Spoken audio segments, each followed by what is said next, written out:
नमस्कार, आप देख रहे हैं हमारी खास पेशकश अमेरिका में गदर। आपके साथ मैं हूं कंचन डोगरा नेगी। अमेरिका में गदर, लोकतंत्र बंधक। 6 जनवरी 2021 को अमेरिकी इतिहास में एक और काला अध्याय जुड़ गया। ऐसा पहली बार हुआ है कि एक राष्ट्रपति अपने समर्थकों के दम पर लोकतंत्र के मंदिर को बंधक बनाया हो। हार के बाद हंगामे की जो तस्वीरें सामने आई वो हैरान करने वाली है।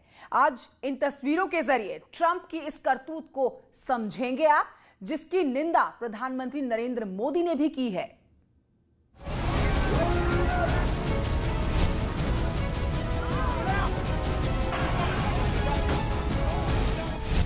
अमेरिका में हंगामा। ट्रंप समर्थकों ने किया उपद्रव।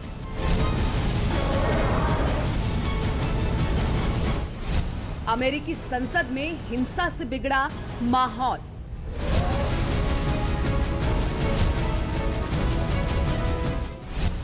न सिर्फ संसद में तोड़फोड़ हुई बल्कि गोलियां भी चली।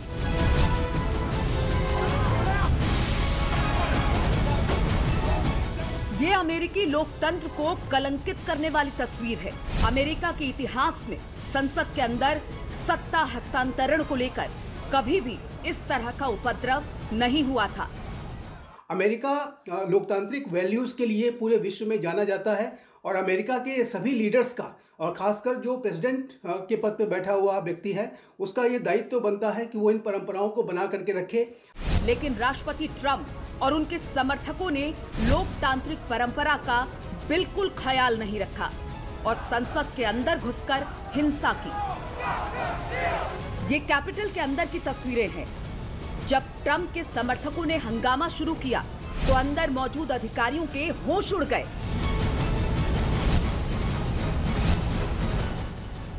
सुरक्षाकर्मी उन्हें सुरक्षित स्थान पर ले जाने लगे, लेकिन ट्रंप के समर्थक नारेबाजी करते हुए अंदर दाखिल हो गए। ये तस्वीरें डराने वाली है। किसी भी संसद में इतनी बड़ी संख्या में उपद्रवी घुस जाए तो क्या हो सकता है, उसकी ये तस्वीर है। जितनी संख्या में अंदर उपद्रवी थे उससे ज्यादा बाहर भी मौजूद थे। जब अमेरिकी कांग्रेस का सत्र चल रहा था तभी ट्रंप समर्थकों की हिंसक भीड़ बैरिकेड तोड़कर घुस गई। सुरक्षाकर्मी उन्हें रोक रहे थे लेकिन वो किसी की सुनने के लिए तैयार नहीं थे। पुलिस बलों से झड़प हुई। कई ट्रंप समर्थक हथियारों से लैस थे। ट्रंप समर्थकों ने खिड़कियां तोड़ दी। इसी दौरान एक महिला को गोली लगी और बाद में उसकी मौत हो गई। दुनिया के सबसे सशक्त और सबसे पुराने कहे जाने वाले लोकतंत्र में वहाँ पर राष्ट्रपति के चुनाव में सत्ता हस्तांतरण से पहले ही इस तरह की हिंसा हुई, जो कि बहुत ही निंदनीय है और जो कि अभूतपूर्व है। संसद परिसर में किए गए बवाल में अब तक 4 लोगों की मौत हो गई है। कई लोग जख्मी हैं। हिंसा को देखते हुए वॉशिंगटन मेयर ने 15 दिन की इमरजेंसी का ऐलान किया है। यह हंगामा तब हुआ जब अमेरिकी कांग्रेस में इलेक्टोरल कॉलेज को लेकर बहस चल रही थी, जहां जो बाइडेन की चुनावी जीत की पुष्टि की जानी थी। इस हिंसा में उकसाने का सारा उकसाने की जिम्मेदारी प्रेसिडेंट ट्रंप की जाती है, क्योंकि प्रेसिडेंट ट्रंप ने ही अपने समर्थकों को भड़काया था और ये कहा था कि आप व्हाइट हाउस पहुँचें। हालांकि अब प्रेसिडेंट ट्रंप कह रहे हैं कि प्रेसिडेंट ट्रंप अब कह रहे हैं कि नहीं, शांति स्थापित की जाए। लेकिन हिंसा भड़काकर शांति की बात करने वाले राष्ट्रपति ट्रंप अब सवालों के घेरे में हैं। अमेरिकी लोग इस करतूत को राष्ट्रद्रोह से जोड़कर देख रहे हैं। 2017 में हम सब ने देखा था कि किस तरह से उस वक्त के राष्ट्रपति बराक ओबामा ने शांतिपूर्ण तरीके से सत्ता का हस्तांतरण किया था और गद्दी पर राष्ट्रपति ट्रंप बैठे थे। 4 साल बीत चुके हैं और 4 साल बाद जो कुछ भी दुनिया के सबसे पुराने लोकतंत्र में हुआ उससे न सिर्फ अमेरिका हिल चुका है बल्कि लोकतंत्र में यकीन रखने वाला हर व्यक्ति हैरान है। कैमरामैन रमेश रत्नाकर के साथ शैलेंद्र वांगू, न्यूज़ 18 नेटवर्क, नई दिल्ली।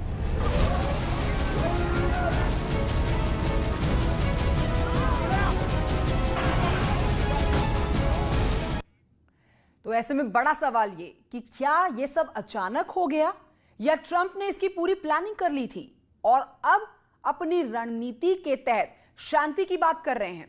पीएम मोदी ने भी इस हंगामे पर दुख जताया। दुनिया अमेरिकी राष्ट्रपति डोनाल्ड ट्रंप की आलोचना कर रही है।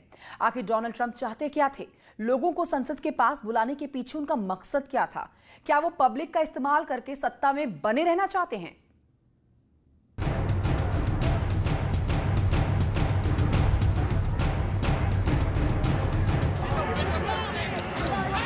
आखिर हुआ वही जिस बात का डर था, और ऐसा हुआ तो 64 दिनों की सारी तैयारी धरी की धरी रह गई। राष्ट्रपति चुनाव के नतीजे जो बाइडेन के पक्ष में आने के बावजूद पद पर बने रहने की ट्रंप की जिद से अमेरिका में जो कुछ हुआ उसकी दुनिया ने कल्पना भी नहीं की थी, और ये तस्वीर उसी की बानगी है। ये तस्वीर अमेरिका के संसद भवन की है, और यहाँ जो कुछ हो रहा है उसकी तस्वीरें नहीं होती तो आप यकीन नहीं कर पाते। अमेरिका के लोकतंत्र के इतिहास में वर्तमान में जो हिंसा हुई है वो एक काले अध्याय के रूप में देखी जाएगी। अमेरिका जो कि विश्व का सबसे पुराना लोकतंत्र है, वहाँ पर लोकतंत्र की जड़ें बेहद गहरी हैं। अमेरिका की पूरे विश्व में अपने लोकतांत्रिक मूल्यों को लेकर के, तो लोकतांत्रिक परंपराओं को लेकर के प्रतिष्ठा है, उस पर एक धब्बा लगाने का कार्य इस तरह की कृत्यों के द्वारा किया गया है। ध्यान से सुनिए तो अमेरिका के संसद भवन के भीतर आपको गोली चलने की आवाज सुनाई पड़ेगी।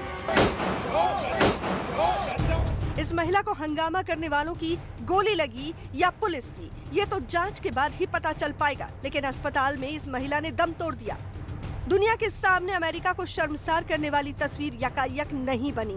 असल में इसकी आग को अमेरिकी चुनाव के दौरान और नतीजों के बाद से ही हवा मिल रही थी। तब से लेकर आज तक रिपब्लिकन पार्टी के कार्यकर्ता और ट्रंप समर्थक लगातार प्रदर्शन और हंगामा करते नजर आए। और जाहिर है कि इसके लिए राष्ट्रपति ट्रंप का जो अड़ियल रवैया है वो जिम्मेदार है। अगर राष्ट्रपति ट्रंप वास्तविक रूप से लोकतांत्रिक व्यवस्थाओं का सम्मान करते तो पूरा देश उन्हें एक सम्मानजनक विदाई देता, एक गरिमामयी विदाई देता। और जैसा कि अमेरिका के सत्ता हस्तांतरण के इतिहास में देखा जाता है कि जो भी आउटगोइंग प्रेसिडेंट होता है उसको बड़े ही सम्मान के साथ, बड़े ही गरिमा के साथ विदा किया जाता है। हाथों में ट्रंप के समर्थन वाले बैनर और तख्तियां लेकर बड़ी तादाद में प्रदर्शनकारी संसद के कैंपस में घुस गए और वहां बने कई स्मारकों पर चढ़कर डोनाल्ड ट्रंप के समर्थन में झंडे लहराने लगे।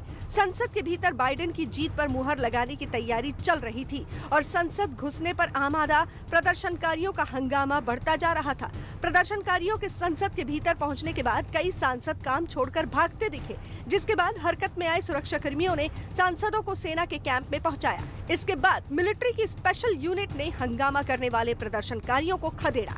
अमेरिका को शर्मसार करने वाली इस घटना को जो बाइडेन ने राजविद्रोह करार दिया। Let me be very clear.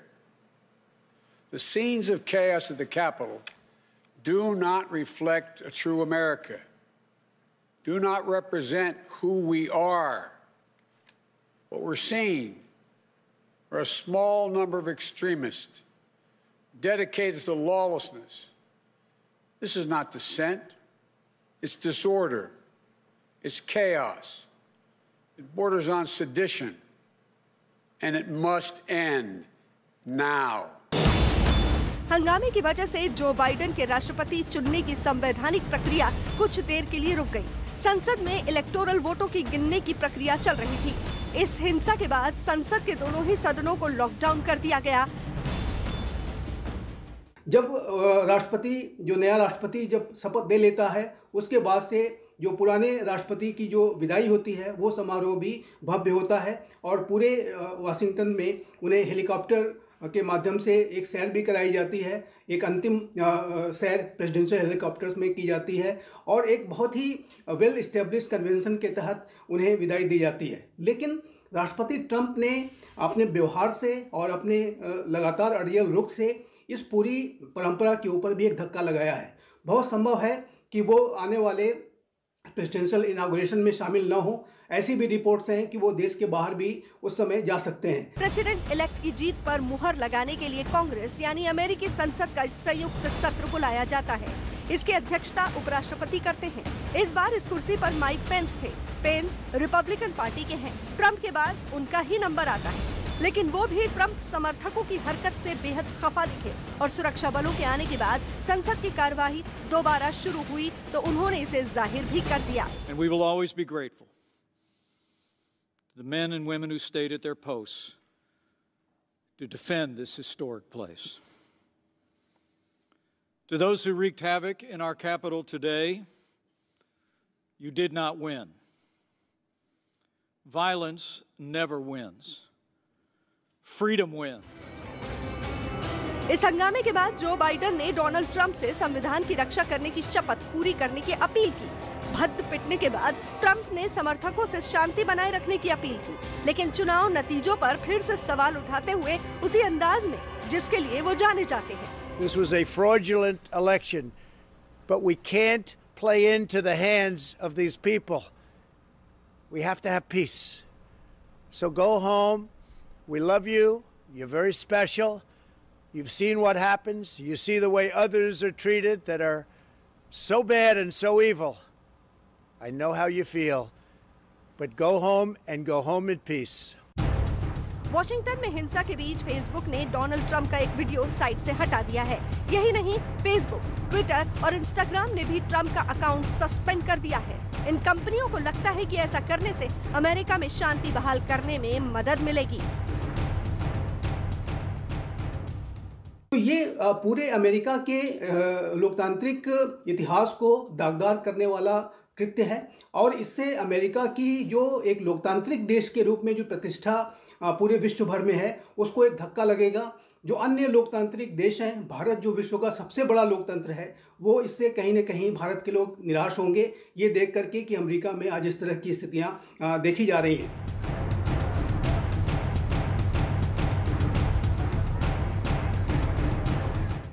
एक बहुत ही छोटे से ब्रेक के लिए यहाँ पर रुकना होगा, जल्द लौटेंगे। कोरोना काल में लोग एक दूसरे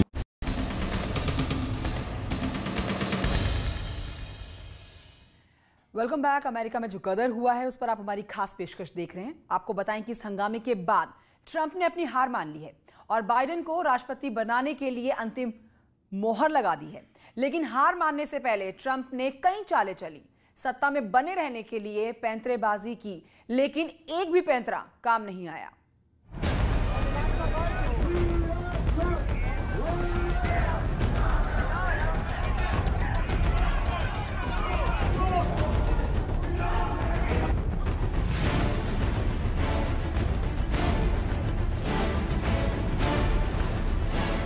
आपको याद होगा कि सितंबर में प्रेसिडेंट ट्रंप ने यह कह दिया था साफ साफ इलेक्शन से 2 महीने पहले कि यदि मैं हारा तो हिंसा होने की संभावना है और गृह युद्ध हो सकता है, और देखिए वही हो रहा है। चुनाव हारने के बाद से कर रहे थे। ट्रंप पहले कोर्ट की शरण में गए लेकिन वहां पर राहत नहीं मिली। 60 से ज़्यादा मुकदमे प्रेसिडेंट ट्रंप के समर्थकों ने इस इलेक्शन के खिलाफ किए, जो सभी के सभी निरस्त हो गए। अब राष्ट्रपति ट्रंप का कहना है कि ये जजेस और लॉ मेकर्स ये सब मिल करके हमारे खिलाफ काम कर रहे हैं। अभी तक कोई सबूत तो नहीं दे पाए हैं।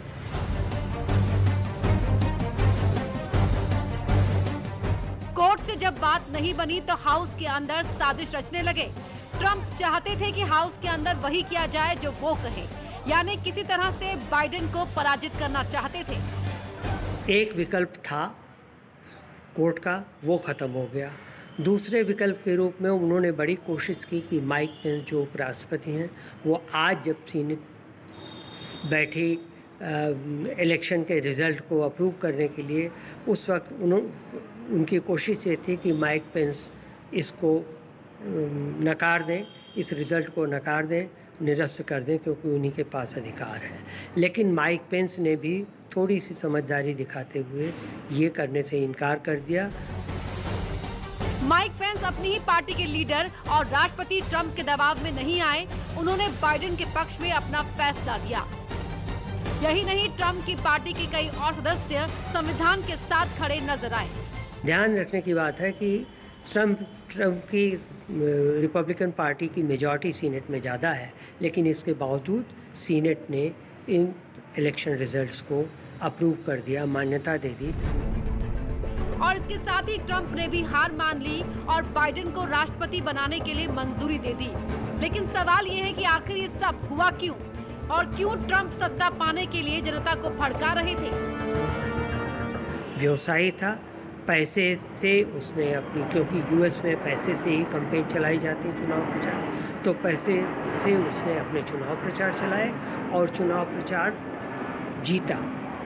और इसीलिए वो हर हाल में अपने पद से लिपटे रहना चाहते हैं। अब मामला शांत हो गया है, बाइडेन को राष्ट्रपति निर्वाचित कर लिया गया है, लेकिन ट्रंप ने अमेरिकी लोकतंत्र की पूरी दुनिया में किरकिरी कर दी है।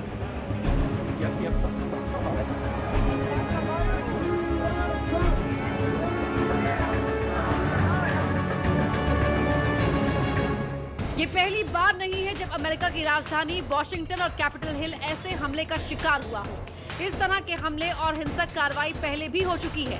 1812 के युद्ध के समय ब्रिटेन की सेना ने वॉशिंगटन में हमला कर दिया था। 24 अगस्त 1814 को ब्रिटिश सेनाओं ने कैपिटल हिल इमारत को आग के हवाले कर दिया था। किस्मत अच्छी थी कि बारिश होने से ये सारी आग बुझ गई। 1902 में भी इसी तरह की हिंसा कैपिटल हिल इमारत में हुई थी। करीब 10 बार इस तरह के हमले हुए और हर बार अमेरिका नई ताकत के साथ उभरा है और अपने लोकतंत्र को संभाला है। उम्मीद है कि इस बार भी सब कुछ ठीक होगा। न्यूज़ 18 के लिए शैलेंद्र बांगो की रिपोर्ट।